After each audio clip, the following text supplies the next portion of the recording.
Rồi, rồi. Con đây, có chuyện gì vậy bố? Con về đây. Bố nhờ tí.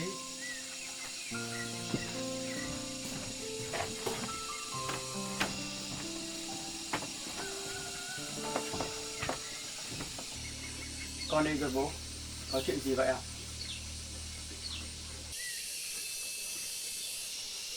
Con ạ. Trong người bố mệt quá, bố khó chịu quá. Vậy à bố? Sáng nay đến giờ bố uống thuốc mà vẫn chưa thấy đỡ chút nào hả bố? Bố thấy trong người bố mệt mỏi lắm.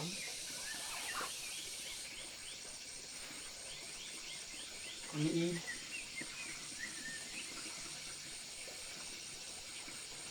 chắc là vài hôm vừa rồi bố cùng con đi vào rừng làm việc nhiều quá, vì vậy nên là bố lại như vậy đấy. Tại vì bố ở bên kia làm việc ở trong môi trường trong nhà nó quen rồi ấy, bây giờ bố về đây bố lại đi làm công việc ngoài trời với con, vì vậy nên là chắc là sức khỏe của bố không chịu được, vì vậy bố mới ốm bố ạ. Với là trong người bố cũng có bệnh sẵn rồi ấy, sức đề kháng bố kém nữa, nên là như vậy thôi. Do cái sức khỏe của bố chắc lâu lâu ngày bố không lên rừng. Thì bố đi làm ở trên rừng thì bây giờ bố về bố mới ốm thôi. Theo như con nghĩ là cũng như một phần là cũng như vậy bố ạ, còn một phần là trong người bố có bệnh nền sẵn nữa, với cả là cũng như con nói, bố làm quen công việc ở trong nhà rồi, giờ ra ngoài trời nó làm như thế đấy. Mà bây giờ bố cảm thấy trong người vẫn còn mệt lắm mà bố không cảm thấy đỡ chút nào ấy. Bây giờ bố không biết phải làm sao. Con có cách nào giúp được bố không? Bây giờ bố bị ốm như vậy nữa thì bố hay là con đưa bố xuống bệnh viện nhé. Ở đây cũng bệnh viện thì cách cũng khá là xa đấy, nhưng mà nếu mà bố con mình đi thì cũng mất vài tiếng thôi.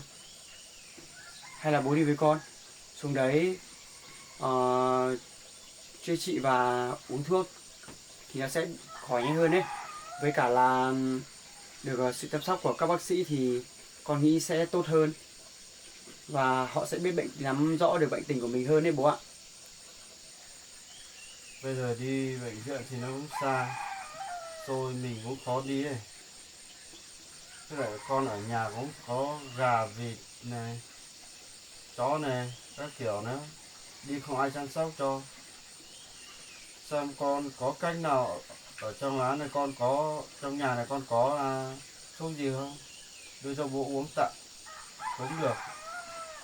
Thôi bố ạ, tốt nhất là bố với con đi bệnh viện thôi. Nhà con thì thuốc nào thì con cũng đã cho bố uống rồi. Giờ cách tốt nhất là bố với con đi bệnh viện. Như vậy là con thấy là nó là an toàn nhất đấy. Còn chứ bố với con cứ ở nhà như này mãi, con sợ bố không chịu nổi ấy. Tại vì con thấy cơ thể bố và người bố thì xanh xao hết rồi bố ạ. Con nghĩ nếu mà mình cứ ở nhà thì sợ không ổn đấy. Còn bây giờ nếu mà muốn đi lấy thuốc thì con phải vào rừng nữa. Bệnh này của bố thì con nhìn sơ qua thì cũng cần khá là nhiều thuốc đấy. Con cứ yên tâm, bố bảo bố chịu được là bố vẫn chịu được thôi. Con biết vậy mà, tình bố khi mà bị ốm đau có bao giờ nói với con là bố không chịu được đâu. Thôi, bố cứ đi dậy, đi viện với con đi. Như vậy là cách tốt nhất bố ạ. Bố đi với con đi. Bố không phải đi đâu con ạ. Bố đi mà bố. Nếu bố cứ ở đây một hai hôm xem nó có đỡ không. Nếu mà không đỡ thì bố đi về bên kia chữa bệnh cho bố thôi. Con biết vậy mà, nhưng mà con phải lo cho bố ấy bố ạ.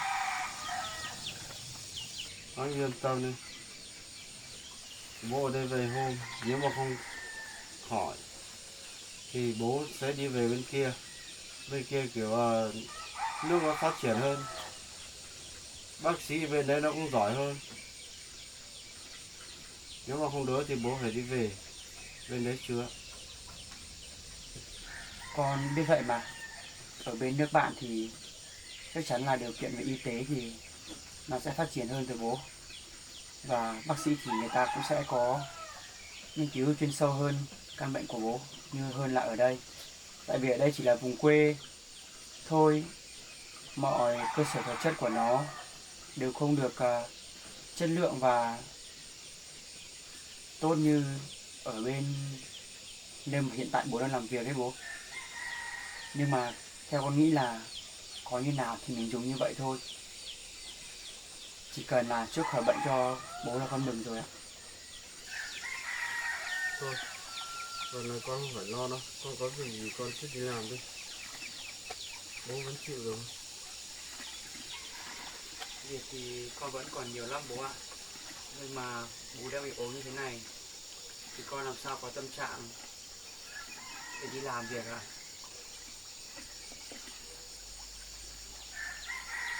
Bố đang ốm về thế này nữa. Bây giờ con phải làm sao đây? Con không phải lo đâu, bố vẫn chịu được. Con có việc gì con cứ đi làm đi. Vậy bố nghỉ ngơi nhé. Con đi nấu một chút cháo để cho bố ăn ạ.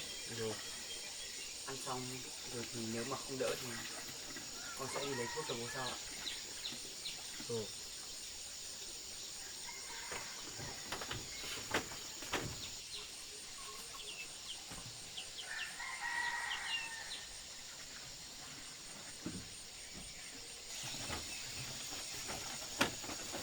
Bố tặng con người đi bố. Rồi.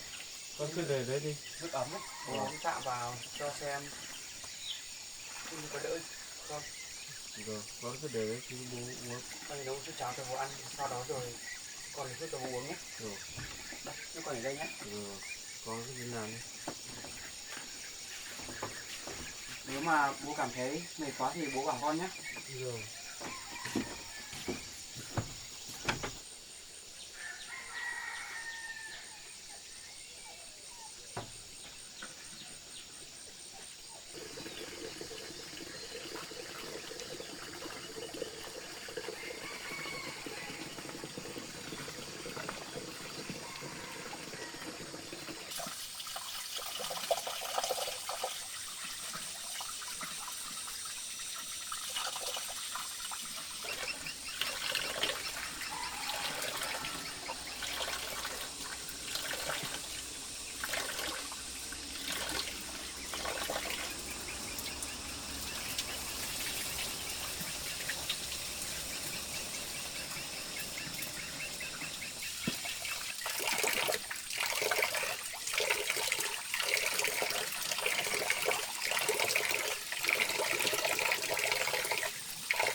Nè con. Chúng ta này.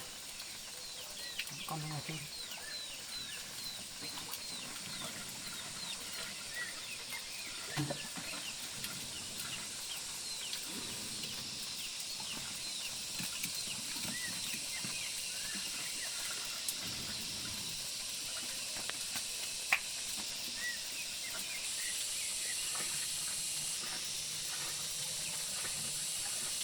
Chắc là bố cùng mình làm việc nhiều quá, và đi vào rừng là những việc nặng nên bệnh mới tái phát, và nghĩ như vậy thôi. Thì sẽ làm sao bây giờ nhỉ? Bây giờ căn bệnh của bố phải cần đến một chút vật ăn để pha với thuốc uống nữa.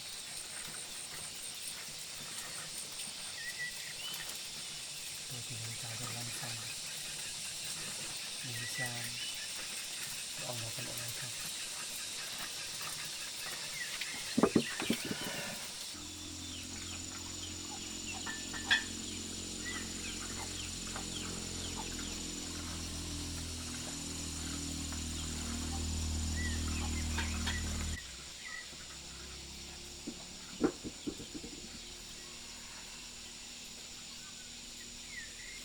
Bây giờ mình ở đây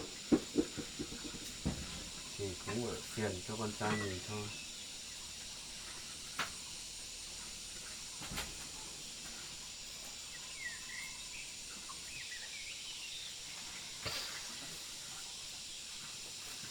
Bây giờ mình cũng đang ốm thế này, mình cũng không giúp nổi con mình việc làm việc gì nữa.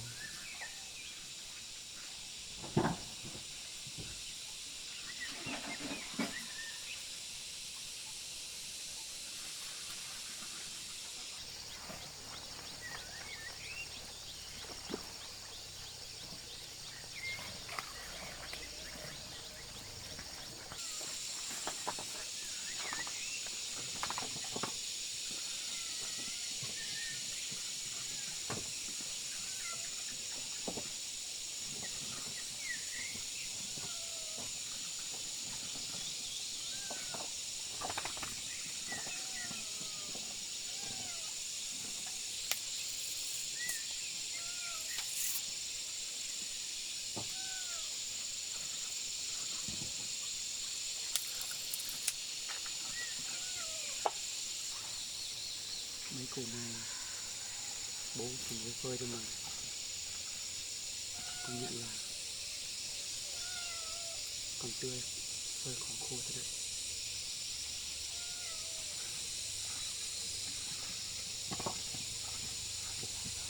Mình sẽ khoáng phơi khô rồi đi bán.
con ăn gì ấy.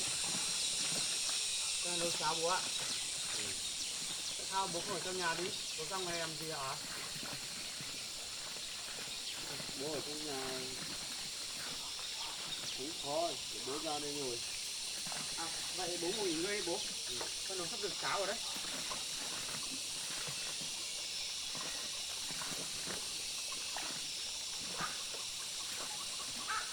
Bố ngồi đây nghỉ ngơi nhé.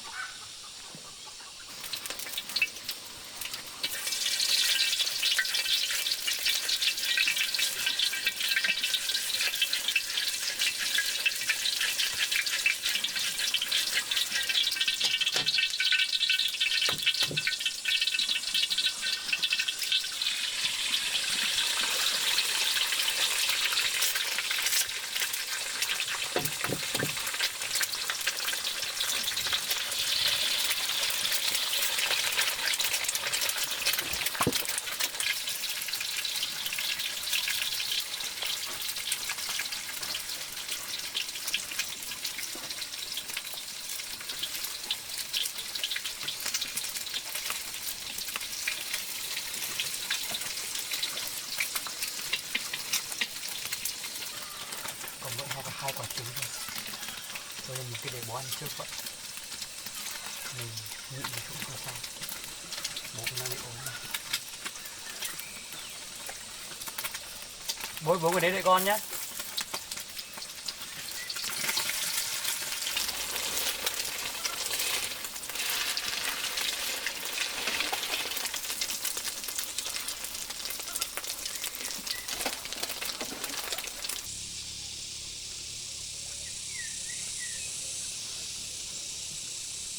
Ramen.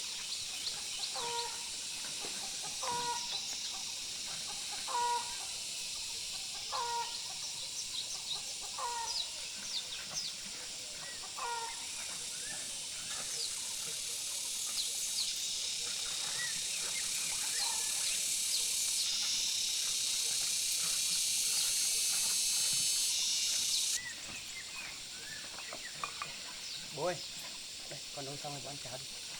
Bố ăn nóng lắm. Con nấu xong rồi. Vâng ạ. Bố ăn đi nhé. Rồi. Bố ăn rồi sau đó uống thuốc vào ạ. Rồi. Bố thấy trong người cũng khỏe hơn một chút rồi chứ bố. Bố thấy cũng đỡ hơn ít rồi.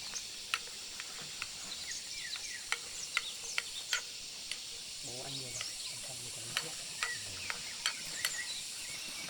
Bố ăn đi nhá, bố còn nóng ấy, bố ăn từ từ thôi. Từ kìa, con đợi tao một chút nhá, tính đợi cho con ăn sau. Đây, nước đi nhá bố nhé. Rồi cứ để đấy cho bố. Bố đang bị ốm ấy, bố cứ ăn nhiều à. Ăn xong thì bố nghỉ ngơi.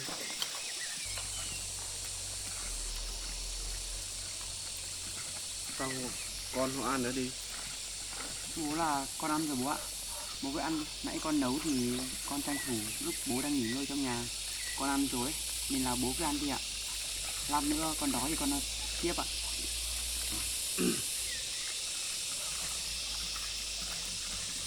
Bố ăn nhiều vào bố nhé. Rồi.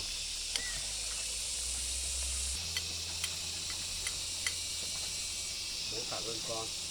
Lúc bố ốm đau thế này vẫn có con chăm sóc bố. Không có gì đâu bố ạ. Đấy là chuyện mà con phải làm mà. Trách nhiệm của con nữa. Cũng như hồi nhỏ con bị ốm, bố cũng luôn ân cần chăm sóc con như vậy mà. Vì bây giờ con lớn rồi, con sẽ làm theo phần trách nhiệm mà hồi nhỏ bố làm cho con. Nên là bố cứ yên tâm, con sẽ cố gắng như có thể. Những gì mà con làm được bố ạ. Sức khỏe vẫn là quan trọng nhất bố ạ. Còn về mọi thứ thì nó chỉ là phụ thôi. Mình có sức khỏe thì sẽ có tất cả bố ạ. Bố ăn đi nhé. Bố ăn xong rồi thì bố cứ ở đây nghỉ ngơi. Con chắc là lát nữa con phải vào giường lấy một chút mật ong về để pha thuốc cho bố uống nữa. Tại vì loại đấy nó pha với thuốc thì uống sẽ có hiệu quả hơn đấy, hơn là mình uống nguyên thuốc đấy. Bố cứ ở nghỉ ngơi. cũng gần thôi, con đi một lát rồi con về. Bố con đi cẩn thận nhé. Dạ con ạ, bố cứ ở nhà nghỉ ngơi, sức khỏe ổn định là con vui rồi bố ạ. Con ạ, hôm nay bố mệt thì bố không đi được với con rồi. Sao đâu bố ạ, bố cứ ở nhà nghỉ ngơi, con đi một mình cũng được mà. Con một mình làm việc cũng quen rồi ấy. Chắc là bố bị ốm và sức khỏe bệnh bây giờ nặng hơn là cũng là do vài hôm vừa rồi bố đi với con vào rừng ấy, bố làm việc nặng nhọc nên bị như vậy thôi. Nên là bây giờ bố cứ ở nhà nghỉ ngơi cho con thôi ạ. Hôm nào mà đi làm việc gì nhẹ thì bố đi với con sau cũng được. Còn mấy việc này thì con làm được bố ạ. Với cả là con ong mật đấy thì cũng khá là sợ nó đốt đấy. Vì vậy nên là cũng phải có biện pháp, ăn biện pháp để mặc vào. Như vậy thì nó mới không sợ được bố ạ. Con đi lấy một chút về pha thuốc cho bố. Con đi nhiều, bố ở nhà. Vâng ạ.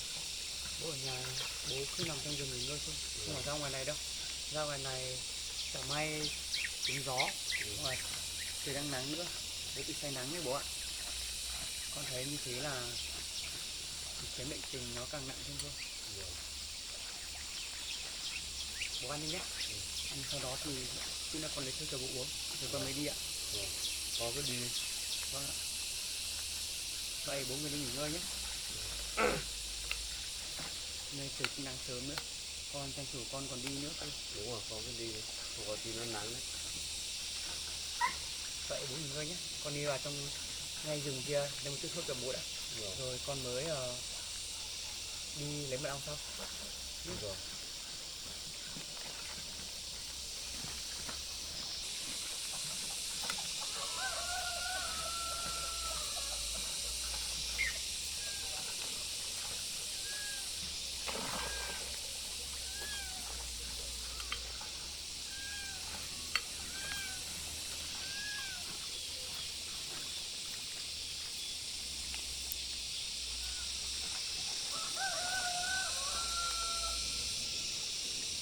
Con trai mình nó cũng tốt đến mình lắm.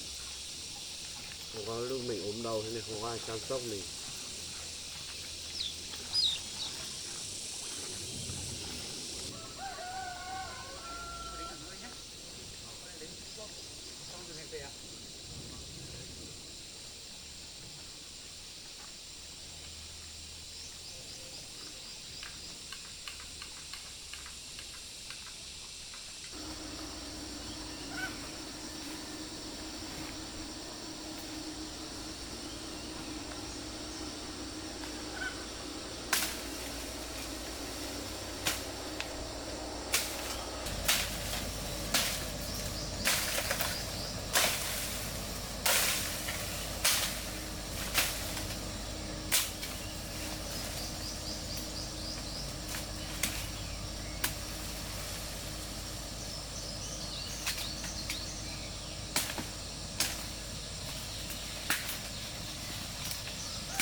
Kè hơi ít nước nhỉ.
rồi đấy. Mình cầm lên cho bố uống xem nào. Có đỡ chỗ nào không?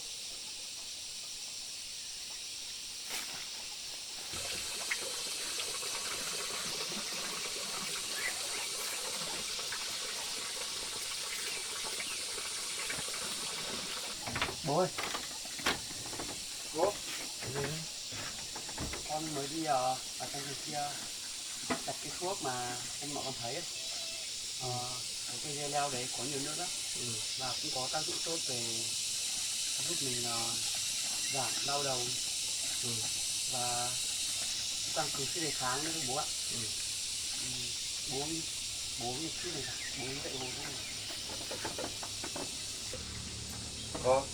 Có này thuốc tự nhiên ở trên rừng à? Vâng bố ạ, đây là cây dây leo tự nhiên ở trong rừng. Con đi rừng nhiều khi con mệt và con khát nước con cũng thường dùng nó uống bố ạ. Tại vì nó giúp mình tăng cường sức đề kháng ấy, nên là uống tốt lắm. May mà ở ngay gần lán này của con nó cũng có một cây, tiện bố đang bị mệt trong người nữa, con đi chặt cho bố uống luôn. Con nghĩ là uống vào nếu mà người mà phù hợp với loại thuốc này ấy thì nó sẽ đỡ nhanh lắm. Bố uống đi bố. Rồi, thế bố cảm ơn con. Bố uống đi ạ, không có gì đâu.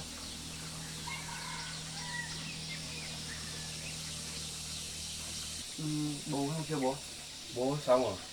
Bố thấy thuốc là như thế nào vậy bố? Bố uống thuốc này bố thấy nó có vị ngọt với lại nó có hơi đắng đắng một tí. Dạ vâng bố ạ. Tại vì thuốc này là thuốc tự nhiên mà, nó cũng có vị hơi nhạt nhạt, ngọt ngọt và chát chát nữa bố ạ. Đúng rồi. Nhưng mà nó tốt lắm. Nếu mà mình phù hợp với loại thuốc này ấy. Mà bố uống xong rồi à? Bố uống xong rồi. Bố uống đi, bố uống xong con nghĩ là nó sẽ đỡ nhanh thôi. Bố vẫn chưa đỡ hẳn trong người, bố cứ nằm xuống đi bố. Rồi. Bố nằm xuống nghỉ ngơi.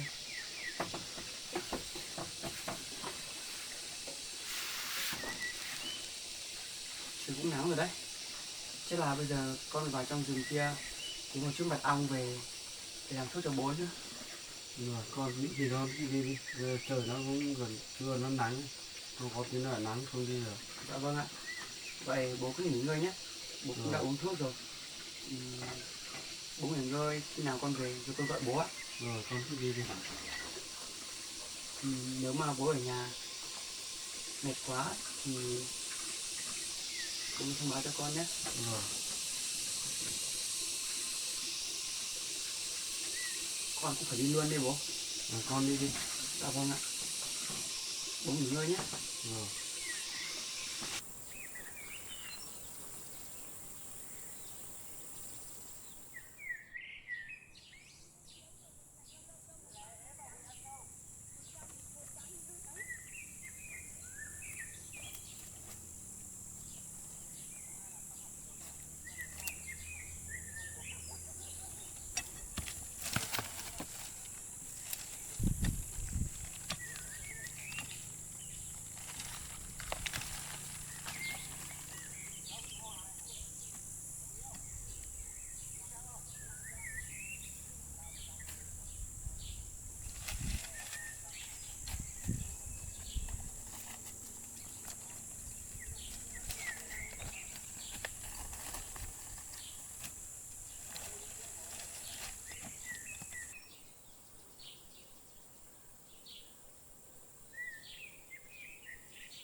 Con này nó đi vội thế.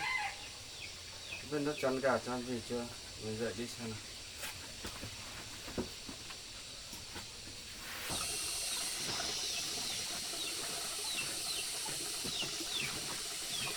Ô, sắp một đống cá ở đây chắc nó chia cho ăn đấy.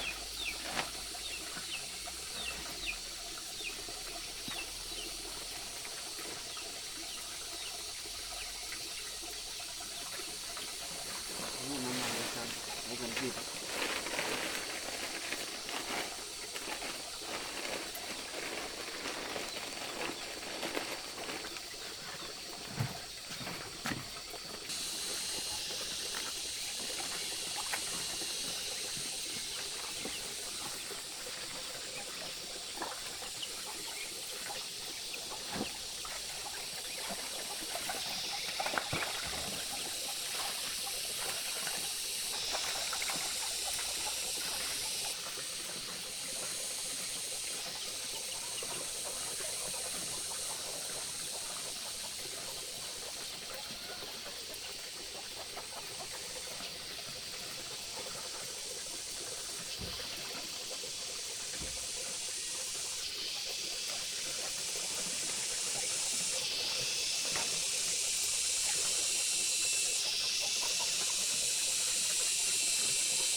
Cái củ này mình luộc lên thì nó cũng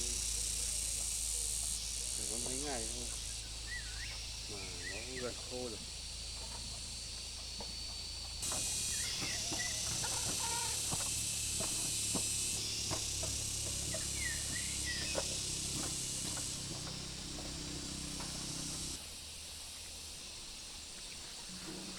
Nó cũng gần khô rồi.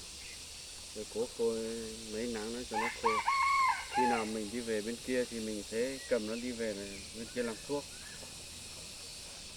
Đất bên kia nó không có cái củ này.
Chắc là mình sẽ để miếng này ở đây thôi để cho nó tiếp tục xây dựng tổ tiếp.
Có một chút mật về nhà làm thuốc cho bố uống.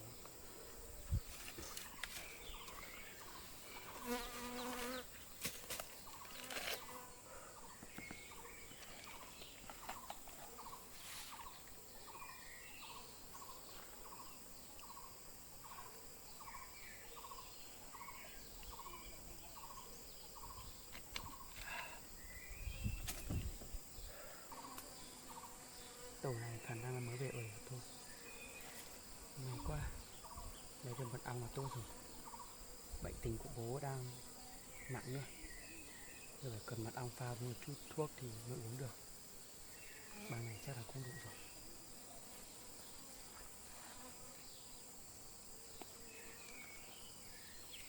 Gọn ra này, chú này sẽ đủ thuốc cho bố.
sẽ pha với thuốc uống với bố cùng với bệnh bố sẽ khỏi.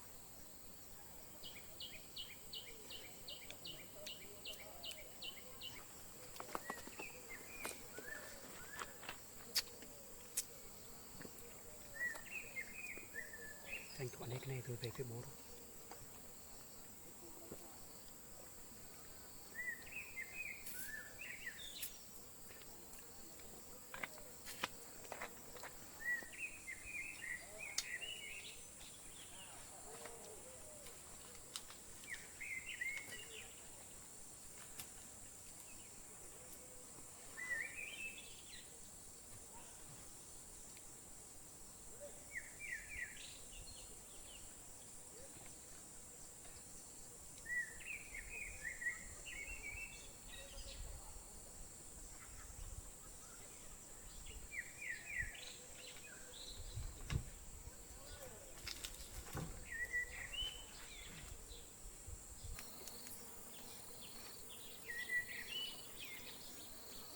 Bằng này chắc được làm thuốc cho bố rồi.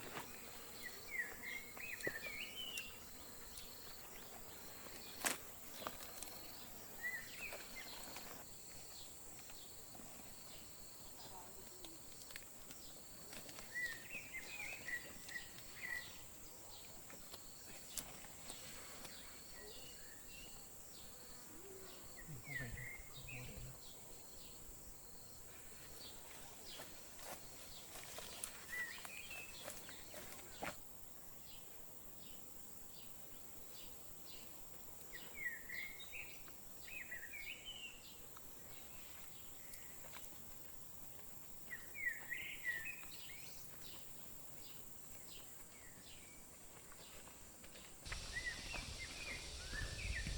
Ôi con về rồi ạ.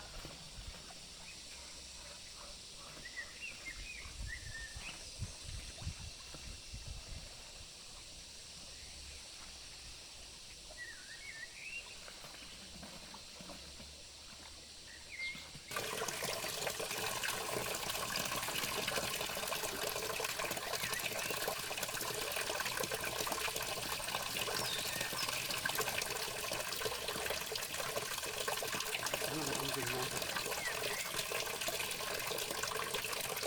Đây là mình sẽ lấy một chiếc pha của bố.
Công nhận là mong là bố uống số nước này vào sẽ bị đỡ đau họng.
Vì là bố vẫn đang ngủ thì sao?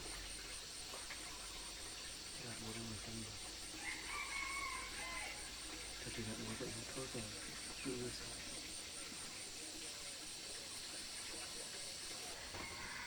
Bố, bố ơi. Đâu, con về rồi. Dạ vâng bố ạ. Bố thấy trong người đỡ mệt chưa bố? Bố thấy đỡ một ít rồi. À, bố dậy uống thuốc đi bố. Con vừa đi vào trong rừng kia lấy được một chút mật ong về rồi. Ừ. Con cũng pha với một chút nước cốt chanh cho bố uống rồi đấy. Con thấy bố cũng đang bị ho đấy. Bố uống một chút vào cho nó đỡ. Rồi, thế rồi. Đây bố, bố uống đi bố. Con đi lấy thằng đâu mà con đã về rồi?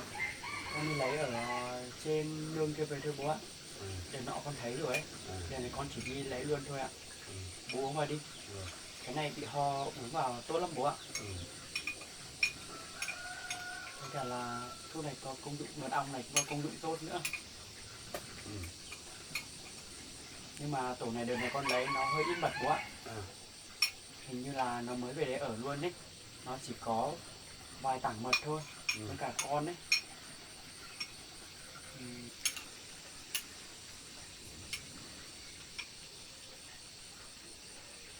Bố uống nhiều vào nhé. Rồi. Thế con đi lấy ong này chả khó lấy lắm à? Cũng khó lấy bố ạ. Nhưng mà bệnh của bố cần đến mật ong ấy. Vì vậy nên là con mới lấy thôi bố ạ. Ừ. Với cả là cũng có đồ bảo hộ ấy. Ừ. Vì vậy nên là con mới dám lấy thôi. Còn không thì không dám đâu bố ạ. Nó cũng đốt mình gầy nhiều lắm. Gen của con thì bị đốt nó hay sưng đấy. Nên là con cũng hơi sợ lấy một chút. Ừ. Đúng vào, xem có đỡ không. Nếu mà không đỡ thì bố con mình đi thử cái viện thôi. Như vậy mới tốt đấy bố ạ. Con lấy cho cái dây thuốc kia về bố uống nó cũng đỡ hơn rồi. Chắc chẳng cần phải đi viện đâu. À, vậy là khả năng là thuốc đấy như con nói uống vào chắc là có tác dụng với bố đấy. Thế thì bố cứ uống tạm mật ong này vào nữa. Đúng rồi. Xong rồi xem có đỡ không. Nếu mà đỡ thì không phải đi nữa bố ạ. Rồi, bố cứ uống thôi. Mật ong vào đây làm thuốc mà con đi bắt lấy mật mà con không lấy cả tổ nó về nuôi. Con dự định là lấy cả tổ về nuôi thôi bố ạ. Con cầm cả túi mà. Trước kia con có lấy được một tổ con nuôi ở trên này rồi. Nó vẫn ở trên này đấy. À. Đợt này con tính là con sẽ lấy một tổ về nuôi nữa cơ. Nhưng mà bố đang bị ốm ấy. Con chỉ tính là con lấy một chút mật rồi con về luôn thôi. Xong thì con lấy xong thì con lấy đá lấp vào rồi. Khả năng là nó sẽ ở đấy thôi. Vài hôm nữa nếu mà làm lại mật mới thì mình có thể lấy luôn cũng được bố ạ. Tại vì nó cũng gần mà. Chẳng qua là không phải là ở chỗ nương nhà mình thì nó sẽ khó một chút thôi bố ạ. Bố cứ uống thuốc vào đi, không phải sợ đâu. Khi nào mà bố khỏi uống hẳn thì nếu mà bố muốn thì con sẽ dẫn bố đi và lấy. Ong mật thì cũng dễ tìm thôi bố ạ. Tại vì nó thường xuyên đi tìm mật các kiểu, mình chỉ cần thấy nó là mình sẽ tìm ra tổ nó thôi. Đúng rồi. Nếu nào bố khỏi ốm thì con dẫn bố đi bắt một hoặc hai tổ về nuôi. Dạ vâng ạ. Hôm nào bố khỏi ốm thì bố con mình đi sau nhé. Mà bố đi trong người đỡ rồi chứ. Bố thấy đỡ nhiều. Đỡ thì bố cứ uống thuốc xong bố cứ nằm nhà nghỉ ngơi nhé. Chắc là con còn phải đi thu hoạch hoặc là kiếm việc gì làm nữa để kiếm thêm chút tiền nhé. Bố cứ nằm nghỉ ngơi nhé. Con có việc thì con cứ đi làm đi. Vâng ạ. Thế thuốc con để đây nhé. Rồi. Bố mà mệt thì bố cứ uống vào. Rồi. Con đi làm việc đây ạ. Rồi.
Chơi xem máy.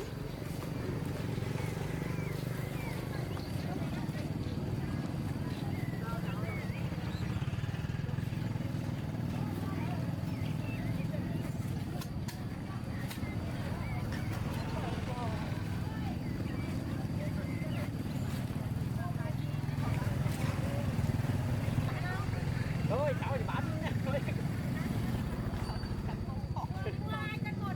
Vâng ạ. Xem.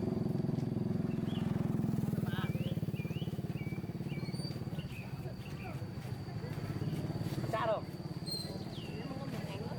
Trong một ngày chắc ngồi hơn nhưng mà em ngồi được 3 ngày đấy. Vâng ạ.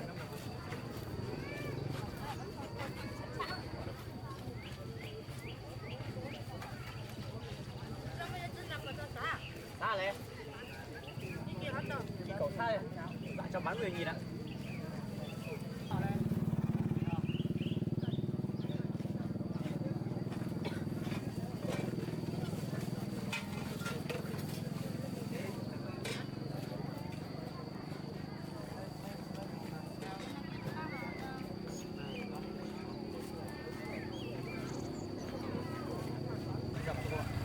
Phải đặt nó cũng giật. Nó cũng mặt nó cao ấy.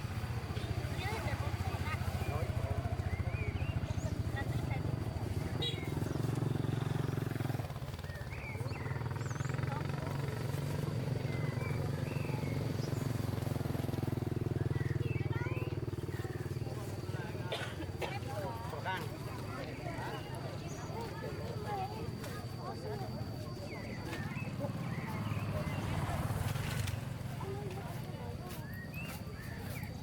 Cô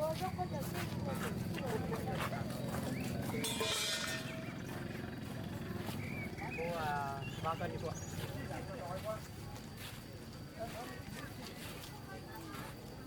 Cảm ơn cô nhé. Đâu cho thử Ôi, cái 3 cân mà cho cô. thử tí nào.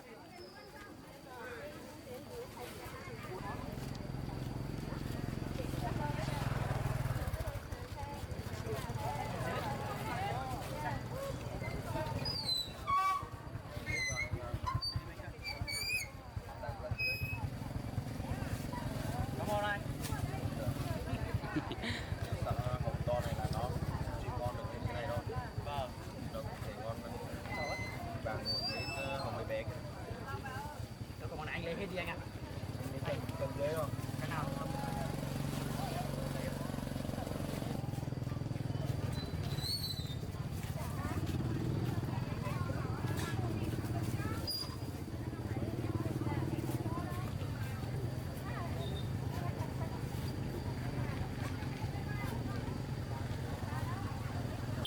Đây, cần lấy mấy quả đi anh.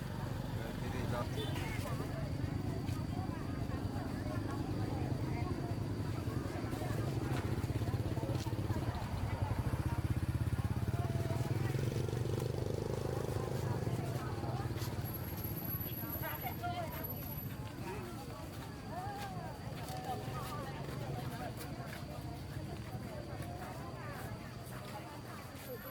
Rồi, 2 cân nhé.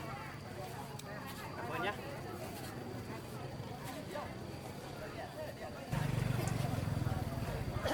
Phải rồi 10.000 ba hơn chưa được 4 em mua thành 3.000 con mua nó lạ mồm này, nó lạ mồm.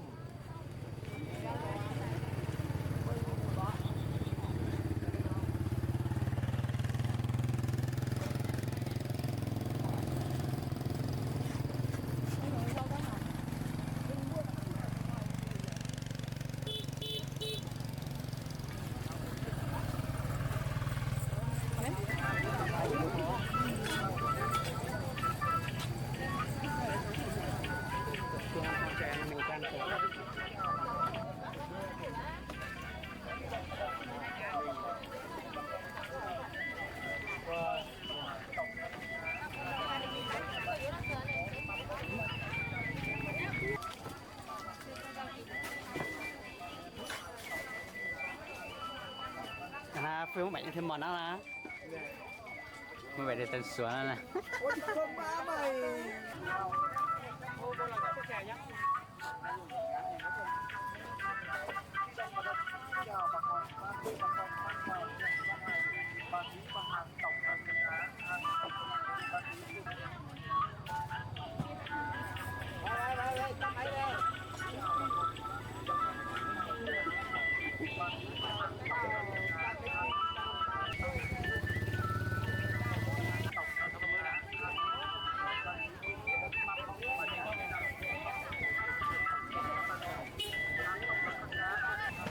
chú bên đây ngồi đi cô chú ngồi đây nhá cháu ngồi Có tìm anh nhau thôi. Anh có tìm anh nhau không chơi chơi quá. Em sẽ chuyển khoản. ăn nhiều tí tiền ra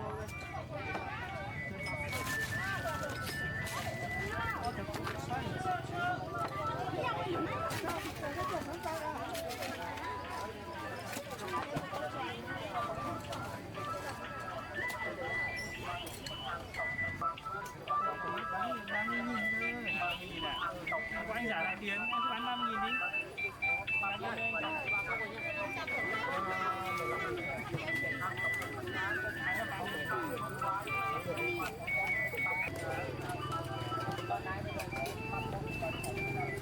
Cái này mày mua đi mày làm lo à?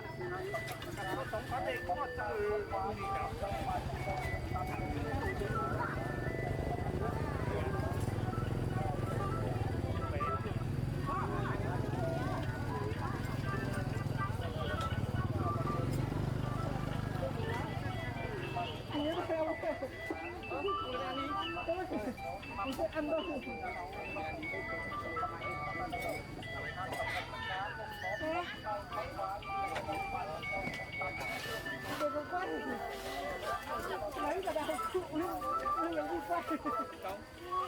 Có tăng được số mới từ ngân hàng tha rồi. cổ sao lá tần xuất sinh này để xuất sinh Xin lập xưởng à? cổ thế nhận là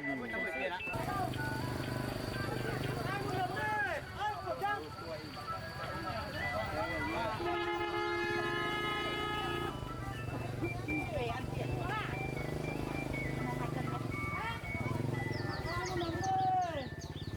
sai rồi à chỉ một tháng này sai ạ có thể một tháng này một tháng này sai Anh Cường bảo là cứ có chồng không sao chị ra đi mà. năng sai ở ôn này nè kia gì để game nhà qua rồi đây nhà rồi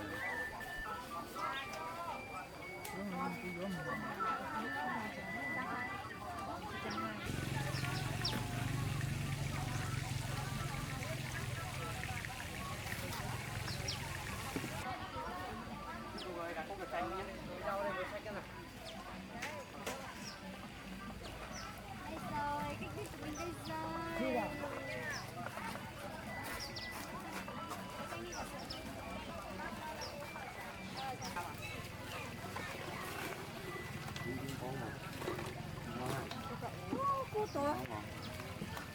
cút cho ý cho cút to ha nó tèm luôn Về tình đi cái gì nào. ăn con người ăn tay